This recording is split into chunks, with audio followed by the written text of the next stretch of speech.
नमस्कार मित्रांनो, S class एज्युकेशनमध्ये तुम्हा सर्वांचं मनापासून स्वागत आहे. मित्रांनो, तुम्ही 10वीत आहात का? आणि तुम्हालासुद्धा असं वाटते की मराठी विषयामध्ये स्कोअर करणं खूप अवघड आहे किंवा मराठी विषयामध्ये पैकीच्या पैकी मार्क्स मिळू शकतात का, किंवा मराठीचा अभ्यास कसा करावा, आणि सगळ्यात महत्त्वाचं म्हणजे मराठीचा पेपर लिहायला खूप जास्त वेळ लागतो आणि तो वेळेत पूर्णच होत नाही. तर यासाठी काही टिप्स आहेत का? So let us start. Marathi विषयामध्ये पैकीच्या पैकी किंवा ॲटलिस्ट 95पेक्षा जास्त मार्क्स मिळवण्यासाठीच्या काही टिप्स आहेत ज्या आम्ही आज तुमच्याबरोबर शेअर करणार आहे. सगळ्यात पहिल्यांदा म्हणजे अंडरस्टँड द पेपर पॅटर्न. आता हे नेमकं काय? तुम्ही म्हणाल आम्हाला तर माहिती आहे पेपर पॅटर्न काय आहे, ते पेपरमध्ये काय काय येतं सगळं आम्हाला माहिती आहे, मग अजून काय जाणून घ्यायचं आहे? तर तुम्ही जर पेपर पॅटर्न जाणून घेतलात तर तुम्हाला हे कळतं की आपल्याला अभ्यास कसा करायचा आहे, त्यासोबतच कशाचा अभ्यास करायचा आहे, आणि पेपर जर वेळेत पूर्ण करायचं असेल तर त्यासाठी काय काय करावं लागेल हे सगळं तुम्हाला याच्या आधारे कळेल. कसं जाणून घ्यायचं आहे? Let us see. आता सध्या तुम्हाला स्क्रीनवरती मार्च 2023चा पेपर पाहायला मिळतो आहे. तर तुम्हाला हे माहिती आहे की आपल्या मराठीच्या प्रश्नपत्रिकेमध्ये गद्य विभाग असतो, पद्य विभाग असतो, स्थूल वाचनाचा विभाग असतो, व्याकरण आहे, आणि लास्ट म्हणजे उपयोजित लेखनाचा विभाग आहे. असं मिळून आपला पेपर हा एकूण 80 गुणांचा असतो. आणि गद्य विभागामध्ये जे 2 पॅसेजेस येतात ते कंपल्सरी टेक्स्टबुकमधले येतात. मग आता याच्यामध्ये पहिला जो पॅसेज आहे तुम्हाला पाहायला मिळते, निर्णय चॅप्टरमधला हा पॅसेज आहे. आणि जेव्हा अशा प्रकारचे प्रश्न येतात तेव्हा तुम्हाला माहिती आहे की त्यासाठी आपल्याला टेक्स्टबुक माहिती असलं पाहिजे, कारण सगळे उतारे हे टेक्स्टबुकमधलेच आहेत. त्याच्यामुळे जर तुम्ही टेक्स्टबुक वाचलेलं असेल तर तुम्हाला हे जे पेपरमधले उतारे आहेत ते वाचायला जास्त वेळ लागणार नाही. आणि तो जो वेळ आहे तो मग तुम्ही निबंध लिहिण्यासाठी किंवा व्याकरणासाठी किंवा इतर जोही टॉपिक, म्हणजे कुठलाही टॉपिक असतो ज्याचे तुम्हाला अवघड वाटतो किंवा ज्याला लिहायला तुम्हाला जास्त वेळ लागतो, त्या टॉपिकमध्ये तुम्ही हा वेळ इन्व्हेस्ट करू शकता. सो आता याच्यामध्ये तुम्हाला पाहायला मिळते की गद्य विभाग आहे, मग आहे पद्य विभाग आहे, दोन उतारे येतात, मग त्याच्यामध्ये अपठित गद्य येतो. आता अपठित गद्य कंट्रोल करणं आपल्या हातात नाही आहे, कारण तो कुठून विचारला जाईल, कसा विचारला जाईल हे आपल्याला काहीच माहिती नाही. त्याच्यामुळे आपण याचा काहीच अभ्यास नाही करू शकत, राईट? कारण आपल्याला नाही माहिती ना कुठून येईल, कुठल्या पुस्तकातून येईल, काहीच माहिती नाही आहे. पण ॲटलिस्ट पहिले 2 उतारे आपल्याच टेक्स्टबुकमध्ये येणार आहेत हे आपल्याला माहिती आहे. मग इव्हन आपला एखादा मार्क अपठितमध्ये गेला तरी पण चालेल, पण हा मार्क टेक्स्च्युअल पॅसेजेसमध्ये जाता कामा नये, कारण आपल्याला ते माहिती होतं की ते टेक्स्टमधून येणार आहे, अपठित आपल्याला नाही माहिती आहे. ठीक आहे. सो त्यासोबतच तुम्हाला अपठितचा सारांश लिहायचा आहे. यासाठी मी सारांश कसा लिहायचा याच्यावरती ऑलरेडी व्हिडिओ अपलोड केला आहे, प्लीज चेकआउट करा. या ठिकाणी जे वरती आयकॉन तुम्हाला पाहायला मिळेल 3 डॉट्सवरती क्लिक केल्यानंतर तिथे तुम्हाला सगळे जे काही व्हिडिओज मी सजेस्ट करते या व्हिडिओ थ्रू ते सगळ्या व्हिडिओच्या लिंक्स पाहायला मिळतील. आफ्टर दॅट नेक्स्ट आहे पद्य भाग. आता हा जो पद्य भाग आहे तर याच्यामध्ये कविता येतात, त्या पण टेक्स्टबुकमधल्याच असतात. सो इव्हन तुम्हाला कवितासुद्धा वाचायच्या आहेत टेक्स्टबुकमधून. त्यासोबतच नेक्स्ट तुम्हाला कवितेवरती काही प्रश्न विचारलेले आहेत आणि हे प्रश्न लवकरात लवकर सॉल्व करण्याचा प्रयत्न करा, कारण तुम्हाला रसग्रहण हा जो इथे प्रश्न आहे याला थोडासा जास्त वेळ द्यावा लागतो. आफ्टर दॅट नेक्स्ट आहे स्थूल वाचन. आता स्थूल वाचनाचा अभ्यास कसा करायचा? तुम्हाला सगळ्यांना हे माहिती आहे की स्थूल वाचनासाठी कुठल्याही प्रकारचे पॅरेग्राफ्स दिले जात नाहीत, राईट? मग त्यासाठी तुम्हाला स्थूल वाचनाचा अभ्यास आधीच करावा लागतो, कारण लास्ट मोमेंटला हे करता येणार नाही. तुम्हाला एकूण 4 पाठ आहेत जे की स्थूल वाचनासाठी विचारले जातात. एक कविता आहे आणि 3 पाठ आहेत. सो मग याच्यामध्ये पहिला आहे ते म्हणजे गिरिजाकीर, व्युत्पत्ती कोश एक आहे, अजून एक कविता आहे, आणि त्यासोबतच स्वाती महाडिक, आणि तुम्हाला एक चॅप्टर आहे वीरांगना नावाचा. तर मग याच्यामध्ये हे जे काही चॅप्टर्स आहेत या चॅप्टरमधले प्रश्न येतात. प्रश्न कुठून येतात? तर मोस्टली हे जे प्रश्न आहेत तर ते एक्सरसाइज जे आहे किंवा स्वाध्याय जे आहेत त्याच्यामधलेच असतात.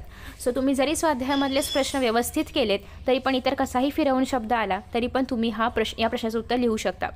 त्यातल्या त्यात तुमच्याकडे ऑप्शन आहे की तुम्ही या तिघांपैकी कोणतेही 2च प्रश्न सॉल्व्ह करू शकता. सो बाय चान्स तुम्ही या 4 स्थूल वाचनापैकी 3च स्थूल वाचन केले तरी पण चालू शकतं.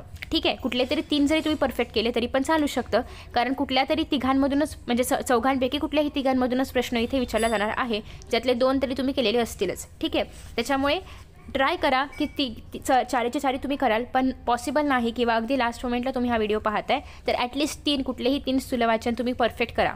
ठीक आहे. नेक्स्ट आहे भाषा अभ्यास, व्याकरण. आता व्याकरण कुठून करायचं यासाठी मी याच व्हिडिओमध्ये एक भाग केला आहे, त्याच्यामध्ये तुम्हाला व्याकरणाबद्दल सगळं पाहायला मिळेल. नेक्स्ट आहे उपयोजित लेखन. आता अर्थात उपयोजित लेखन आपण आधीच पाठ वगैरे करून जाऊ शकत नाही, कारण आपल्याला याच्याबद्दल काहीच आयडिया नाही आहे. त्याच्यामुळे उपयोजित लेखनाचा कसा अभ्यास करायचा ते पण आपल्याला पाहायचं आहे. मग या सेक्शनमध्ये आपण काय पाहिलं की जितका आपण वेळ कमीत कमी घालवू शकतो पेपरमध्ये तितका आपल्याला ट्राय करायचा आहे. जास्त वेळ कुठे लागेल, उपयोजित लेखनाला खूप वेळ लागेल. म्हणजे ट्राय करायचं आहे की तुम्ही उपयोजित लेखनासाठी ऑलमोस्ट 1 तास राखून ठेवाल, कारण याच्यामध्ये सगळंच आहे. याच्यामध्ये बघायचं म्हणजे तुम्हाला पत्र लिहायचं आहे, त्यासोबतच तुम्हाला इथे जाहिरात, बातमी वगैरे करायचं आहे, काय पण एक करायचं आहे, म्हणजे कोणतंही एक करायचं आहे याच्यापैकी, कथालेखन वगैरेपैकी. नेक्स्ट आहे प्रसंग लेखन आहे, आत्मकथन आहे, वैचारिक, यापैकी एक करायचं आहे. म्हणजे खूप जास्त लिखाण आहे किंवा खूप जास्त लिहायचं आहे, कारण या ज्या कृती आहेत तर त्या 8 मार्कांच्या कृती आहेत. हे 8 मार्कासाठी आहे. या ठिकाणी तुम्हाला कोणतेही 2 सॉल्व करायचे आहेत 10 मार्कासाठी, जाहिरात, बातमी आणि कथालेखनपैकी. म्हणजे याचा अर्थ खूप जास्त वेटेजचा हा सेक्शन आहे. आणि तुम्हाला हे जे 6 मार्कांसाठी पत्रलेखन वगैरे असेल तर हे सगळं करण्यासाठी ॲटलिस्ट 1 तास तुम्ही राखीव ठेवला पाहिजे. म्हणजे उपयोजित लेखनाचा भाग वगळता जो काही सगळा भाग आहे पेपरमधला तो तुम्हाला 2 तासात कव्हर करायचा आहे. मग आता टाईम मॅनेजमेंट कसं करायचं, जसं की मी तुम्हाला नेहमी सांगते, घरामध्ये एक पेपर बघून सॉल्व करा. म्हणजे बघून, निबंध सगळं काही बघून लिहा. तुमच्याकडे ऑलरेडी रेडीमेड आन्सर शीट वगैरे असेल असं पहा आणि सगळं बघून सॉल्व करा. हे यासाठी की तुम्हाला ॲटलिस्ट कळेल की बघून सॉल्व करायला किती वेळ लागतो आहे. म्हणजे अर्थातच मी न बघता पेपर सॉल्व करायला जास्तच वेळ लागणार आहे. त्याच्या आधारे तुम्हाला तुमच्या रायटिंगच्या स्पीडनुसार किंवा तुमच्या विचार करण्याच्या स्पीडनुसार तुम्हाला डिसाईड करायचं आहे की मी पहिल्या प्रश्नाला किती टाईम देऊ शकते, मला रसग्रहण लिहायला आयडियली किती वेळ लागला पाहिजे जेणेकरून मी माझा पेपर 3 तासाच्या आत पूर्ण करेन, किंवा उपयोजित लेखनाला आयडियली किती वेळ देता आला पाहिजे. तर हे सगळं तुम्हाला आधी एस्टिमेट काढायचं आहे किंवा आधी ॲनालिसिस करायचं आहे. आणि आफ्टर दॅट मग तुमचा जेव्हा कधी तुम्ही पेपर सॉल्व करण्याचा, म्हणजे तुम्ही ठरवलं असेल ना की फेब्रुवारीमध्ये सॉल्व करायचं आहे की जानेवारीमध्ये पेपर सॉल्विंगला सुरुवात करायची आहे.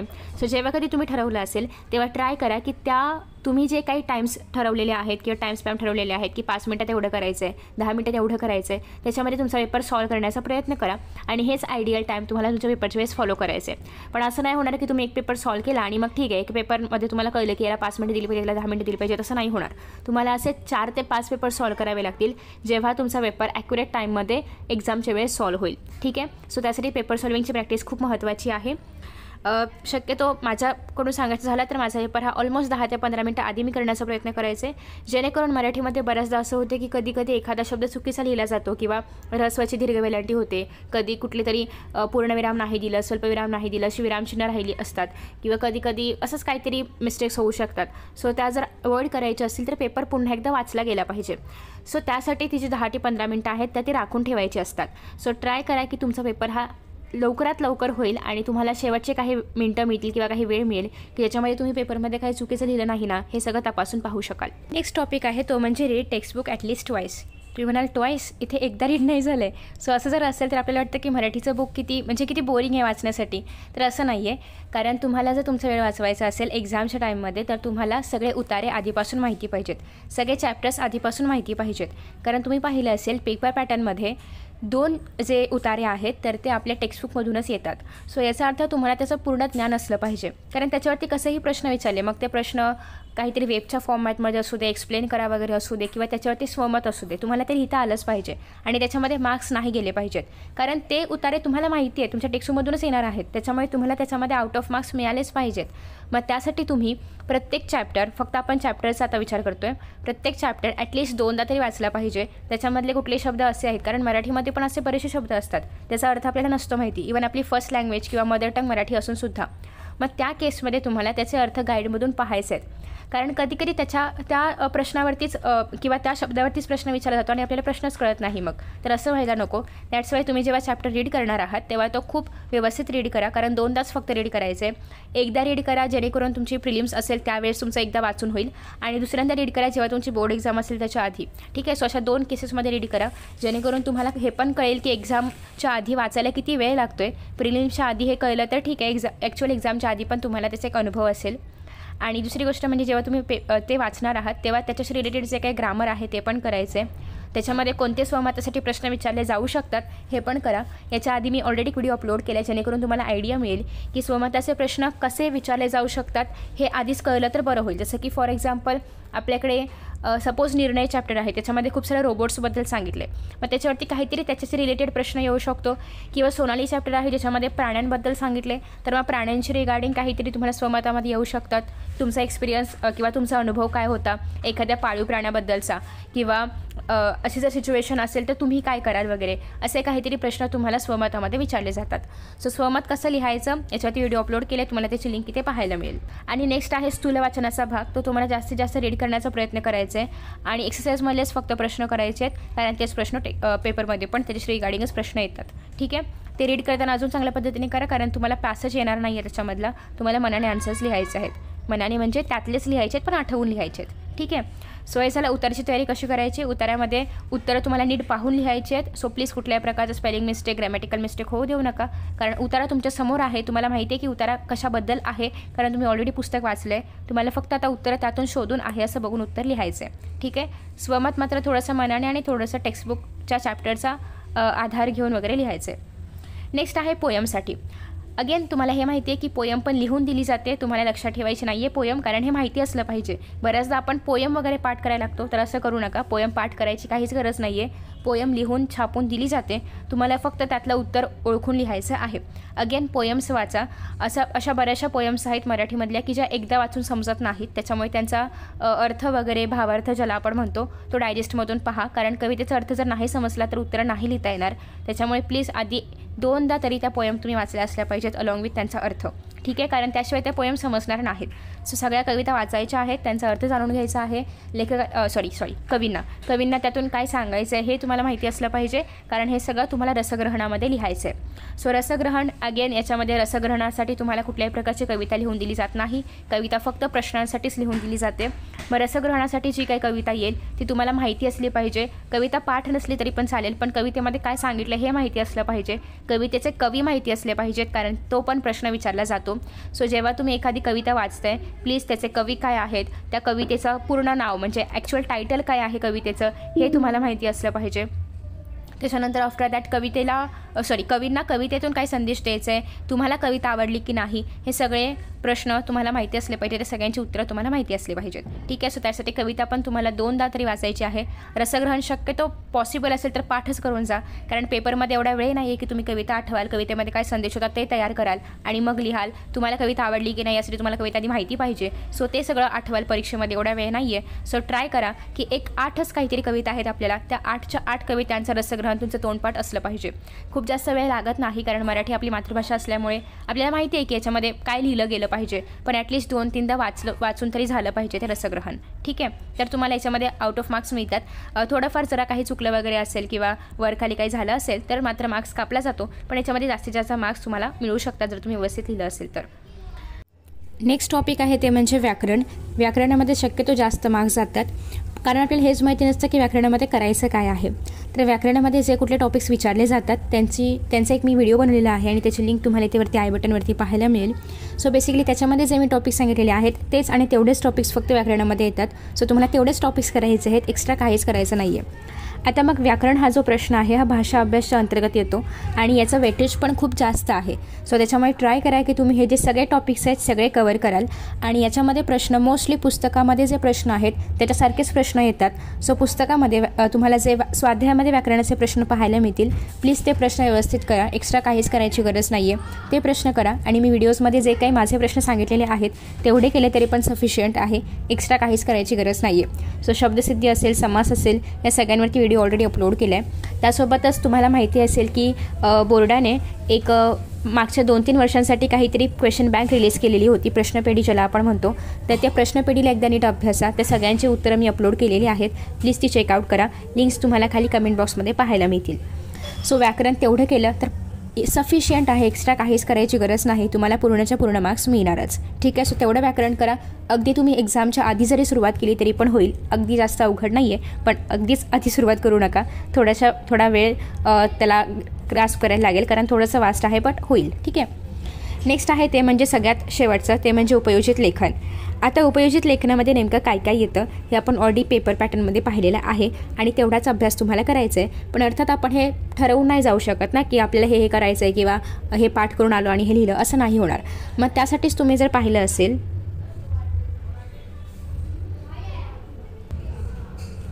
तर या ठिकाणी तुम्हाला पाहायला मिळते उपयोजित लेखन. आता याच्यामध्ये कोणते कोणते प्रश्न आहेत बघा. इथे सांगितलेलं आहे पत्रलेखन आणि तुमच्याकडे 2 किंवा आहेत किंवा 2 प्रकारची पत्र आहेत, त्यातलं तुम्ही कोणतंही एक लिहू शकता. एक आहे निवेदनपत्र आणि दुसरं आहे ते म्हणजे तुम्हाला सारांश लिहायचे. आता एकतर पत्रामधले तुम्ही ऑप्शन्स घ्या किंवा तुम्ही सारांश घ्या. पत्रामध्ये तुमच्याकडे 2 ऑप्शन्स आहेत, एकतर माहितीपत्र आहे किंवा दुसरी गोष्ट म्हणजे तुम्हाला मागणी म्हणजेच निवेदनपत्र करायचं आहे. ठीक आहे, हे निवेदन वाचवण्यासाठी मागणीपत्र करायचं आहे. सो आता एकतर तुमच्याकडे मागणीपत्र किंवा माहितीपत्र 2 ऑप्शन्स आहेत, म्हणजे माहिती देणारं पत्र वगैरे, आणि दुसरं म्हणजे तुमच्याकडे सारांश आहे. आता मला एक सांगा, तुम्ही मगाशी इथे उतारा वाचला, पटीत उतारा तुम्ही खूप क्लिअरली वाचलात, ठीक आहे, आणि तुम्हाला याच्यामध्ये काय सांगितलं हे पण माहिती आहे. मग जर तुम्ही इथे ऑलरेडी टाईम इन्व्हेस्ट केला आहे उतारा वाचण्यासाठी, तर ट्राय करा की याच्यावरती सारांश लिहाल. पुन्हा पुन्हा परत हे सगळं वाचा आणि याच्यावरती पत्र लिहा. कशाला नवीन वेळ इन्व्हेस्ट करताय? आता तुम्ही ऑलरेडी जर तो उतारा वाचला आहे आणि त्याच्यावरतीच जर तुम्हाला सारांश लिहायचं आहे तर तोच प्रश्न निवडा ना जो इझी आहे. आणि तुम्ही असं पण करू शकता की तुम्ही उतारा तेव्हा वाचलात आणि तुम्हाला असं होतं की आता परत मी उतारा विसरेन वगैरे की काय. मग ट्राय करा की हा जो पोयमचा प्रश्न आहे, कुठे गेला पोयमचा प्रश्न, म्हणजे हे तुम्हाला जर कम्फर्टेबल असेल तर तुम्ही हा पूर्णच प्रश्न नंतर सॉल्व करा आणि आधी तुम्ही पूर्ण उपयोजित लेखन सॉल्व करा. पूर्ण फक्त सारांश नाही, पूर्ण उपयोजित लेखन आधी सॉल्व करा आणि मग तुम्ही पद्याकडे जा, असं पण करू शकता तुम्हाला कम्फर्टेबल वाटत असेल तर. किंवा जर तुम्हाला असं आहे की माझ्या लक्षात राहील तर मग तुम्ही सारांश नंतर इथे आहे त्याच सिक्वेन्सप्रमाणे लिहिलात तरी पण चालेल. मराठीमध्ये असं काहीच नाही की तुम्ही सुरुवात पद्यापासून केली पाहिजे, गद्यापासून केली पाहिजे, अशी काही नाही. तुम्ही अगदी निबंध पण सुरुवातीला लिहू शकता. तुम्ही उपयोजित लेखनाचा पूर्ण विभाग पण सुरुवातीला सोडवू शकता. पण पूर्ण विभाग सॉल्व करा. जो काही विभाग घ्याल, पोयम घेतलात किंवा पद्य घेतलात तर प्रश्न उत्तर आणि रसग्रहण पूर्ण सॉल्व करा, मध्ये सोडू नका. ठीक आहे, सो ट्राय करा की याच्यामध्ये तुम्ही सारांश लिहाल आणि सारांशला तुम्हाला टायटल द्यायचं आहे. टायटल न देता लिहिलं तर तुमचे मार्क्स इथे जातील. इथे इव्हन त्यांनी मेन्शन नाही केले की तुम्हाला हेडिंग, टायटल किंवा नाव वगैरे काही द्यायचं आहे, तरी पण तुम्हाला मात्र नाव द्यायचं आहे त्याला. ठीक आहे, सो माझ्या मते तुम्ही सारांश लिहावा. पण तुम्हाला जर मागणीपत्र किंवा माहितीपत्र लिहिता येत असेल तर तुम्ही ते पण करू शकता, नो इश्यूज. मी दोघांचेही व्हिडिओज अपलोड केलेले आहेत. नेक्स्ट आहे प्रश्न आ मध्ये तुम्हाला जाहिरात लेखन, बातमी किंवा कथा या तिघांपैकी कोणते पण 2 प्रश्न लिहायचे आहेत, प्रत्येकी 5 मार्कासाठी. माझ्या मते तुम्हाला जाहिरात लेखनासाठी थोडा कमी वेळ लागेल, अट्रॅक्टिव्ह पण करता येईल, कारण पानभर लिहायचं नसतं त्याच्यामध्ये. जाहिरात पानभर असते पण त्याच्यामध्ये लिखाण कमी असतं, थोडा विचार करायला वेळ लागतो पण लिखाण कमी असतं. मुद्देसूद छान जाहिरात तयार करता येते. बॉक्स वगैरे तयार करून प्रेझेंटेबल जर केलीत तर याच्यामध्ये मार्क्स जास्त मिळतात. आणि दुसरा आहे बातमी किंवा कथा. आता हे तुमच्यावरती डिपेंड आहे की तुम्हाला काय चांगलं येतं, बातमी लिहायला येते की कथा लिहायला येते, जे काही तुम्हाला हवं असेल ते. आता यांनी अपूर्ण कथा दिलेली आहे. आता हा अपूर्ण कथेचा भाग पहिला म्हणजे सुरुवातीचा असू शकतो किंवा शेवटचा असू शकतो किंवा मधला असू शकतो. सो जो कुठला भाग असेल तो तुम्हाला लिहायचा नाही आहे. त्याच्यानंतर तुम्हाला कथेला सुरुवात करायची आहे. तुम्हाला कथेला छान शीर्षक पण द्यायचं आहे. शीर्षक दिलं नाही तर तुमचे मार्क्स जाणार. इव्हन त्यांनी इथे मेन्शन नाही केलं तरी पण तुम्हाला शीर्षक द्यायचं आहे. ठीक आहे, बातमी लिहिणार असाल तर बातमीमध्ये सगळे पॉईंट्स आले पाहिजेत. तारीख आली पाहिजे, वेळ आली पाहिजे, ठिकाण आलं पाहिजे, सोबतच शीर्षक तर ऑब्वियसली असणार आहेच, बातमीचा स्रोत आलं पाहिजे. सो हे सगळ्या गोष्टी आल्या पाहिजेत. I think me video upload केलेले आहे त्याच्यावरती, सगळ्यावरती तुम्हाला सगळे व्हिडिओज पाहायला मिळतील. एक वेगळी प्लेलिस्ट आहे त्याच्यामध्ये सगळे व्हिडिओज पाहायला मिळतील. ठीक आहे, नेक्स्ट आहे लेखन कौशल्य. याच्यामध्ये तिघांपैकी कोणताही एक निबंध तुम्हाला लिहायचं आहे. प्रसंग लेखन, आत्मकथन किंवा वैचारिक. माझ्या मते आत्मकथन इझी आहे, कारण डिरेक्टली तुम्हाला लिहायचं असतं. याच्यामध्ये कुठलाही म्हणजे हे पाळायची गरज नाही की असं सिक्वेन्स पाहिजे, असा फ्लो पाहिजे, काही नाही. हे तुम्ही मुक्त हस्ते कसंही मनाने लिहू शकता. याच्यामध्ये कुठला सिक्वेन्सचा वगैरे काहीच इश्यू नसतो. सो 8 मार्कांसाठी शक्यतो ट्राय करा की तुम्ही आत्मकथन लिहाल. पण तुम्ही जर आत्मकथन लिहिण्यासाठी कम्फर्टेबल नसाल तर प्रसंग लेखन आहे. पण प्रसंग लेखनमध्ये मात्र मग तुम्हाला हा जो सिक्वेन्स आहे तो फॉलो करावा लागतो. आत्मकथनमध्ये असं काहीच नाही आहे. तुम्ही आधी खंत व्यक्त करा, मग आनंद व्यक्त करा, मग वैशिष्ट्य व्यक्त करा, कसं पण करा. ठीक आहे, कारण हे ते पुस्तक स्वतः बोलतंय ना, ते कसं पण बोलेल, त्याची मर्जी. पण त्याच पद्धतीने तुम्हाला लिहायचं आहे. आणि दुसरी गोष्ट, जेव्हा तुम्ही आत्मकथा लिहिणार तेव्हा सुरुवातीपासून शेवटपर्यंत इन्व्हर्टेड कॉमा टाकायचे आहेत, कारण तुम्ही त्याच्यामध्ये लिहिता. त्याचं अवतरण चिन्ह आपण कधी टाकतो जेव्हा एखादा व्यक्ती काहीतरी बोलतोय. सो आता हे मनोगत आहे, ती वस्तू बोलते, त्याच्यामुळे तुम्हाला अवतरण चिन्ह टाकायची आहेत. आणि सुरुवात मी पुस्तक बोलतोय अशी झाली पाहिजे. सुरुवातीला तुम्हाला काही प्रस्तावना द्यायची असेल की म्हणजे तुम्ही शाळेत आहात आणि मग पुस्तक समोर दिसलं आणि मग ते बोलू लागलं, ते कसं पण असू दे, तुम्हाला काही प्रस्तावना लिहायची ते लिहा. पण याची जेव्हा तुम्ही निबंधाची सुरुवात करणार तेव्हा मी पुस्तक बोलतोय किंवा मी पुस्तक आहे किंवा मी असा का पडलेला आहे, मला उचला कोणीतरी वगैरे, मी पुस्तक आहे, असं काही पण करा, पण ते पुस्तक बोलतोय हे वाटलं पाहिजे. कधीच ते पुस्तक त्याने असं केलं असं याच्यामध्ये कुठेच तृतीय पुरुषी सर्वनाम तुम्हाला नाही वापरायचे. नेहमी ते प्रथम पुरुषी असलं पाहिजे. मी पुस्तक आहे किंवा माझी वैशिष्ट्ये अशी आहेत, माझं महत्त्व असं आहे, माझा जन्म असा झाला, असंच ते असलं पाहिजे. ठीक आहे. आणि तुम्ही असं जर नाही लिहिलं तर तुमचे मार्क्स तिथे जातील. ठीक आहे. सो आत्मकथन लिहिताना हे लक्षात ठेवायचं आहे. नेक्स्ट आहे प्रसंगलेखन करणार असाल तर तुम्हाला एक थोडीशी भूमिका बांधावी लागेल की तुम्ही कुठेतरी आहात, मग तुम्हाला पाऊस दिसला आणि मग ते सुरू झालं प्रसंगलेखनाचं. ठीक आहे. वैचारिक निबंधासाठी एक प्रॉपर फ्लो असला पाहिजे. याच्यामध्ये निबंध ऑब्व्हियसली वैचारिक आहे, त्याच्यामुळे तुम्हाला मुद्देसूद मांडणी करायची आहे. तुम्ही कुठेही कसाही फ्लो ब्रेक नाही करू शकत. त्याच्यामुळे हा निबंध लिहिणार असाल तर खूप विचारपूर्वक लिहा.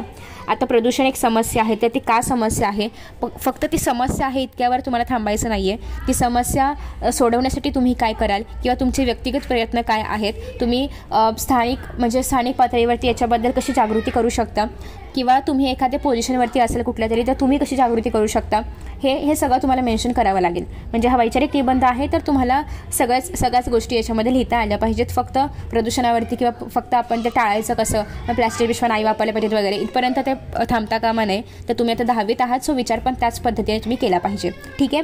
सो माझ्या मते तरी आत्मकथन बेस्ट आहे. मुक्त असं तुम्ही कसंही लिहू शकता. बाकी तुम्हाला जे आवडेल ते त्याच्यावरती तुम्ही निबंध लिहू शकता. ठीक आहे. फक्त 8 मार्कपैकी जास्तीत जास्त मार्क्स स्कोर करायचे असतील तर निबंध मुद्देसूद असला पाहिजे. चुकून एखाद्यामध्ये काही चूक झालीच तर त्याला खूप असं गिरगटकाला न करता जस्ट एक लाईन ड्रॉ करा आणि तो शब्द त्या ठिकाणी कट करा. खूप जास्त चुकलं असेल आणि नोटिसेबल नसेल इतकं तर त्याला काही कटबीट नाही केलं तरी पण चालेल. कारण खूप डीपली जर पेपर कोणी चेक करत नसेल तर त्याच्या लक्षातही येणार नाही ती चूक. त्याच्यामुळे तुम्ही स्वतःहून ती चूक लक्षात आणून देऊ नका. पण अगदीच खूप जास्त चुकलेला आहे, तो शब्द तिथे खूपच इनॲप्रोप्रिएट आहे तर मात्र तो कट करा. ठीक आहे. सो अशा पद्धतीने आपण पेपर लिहिणार आहोत.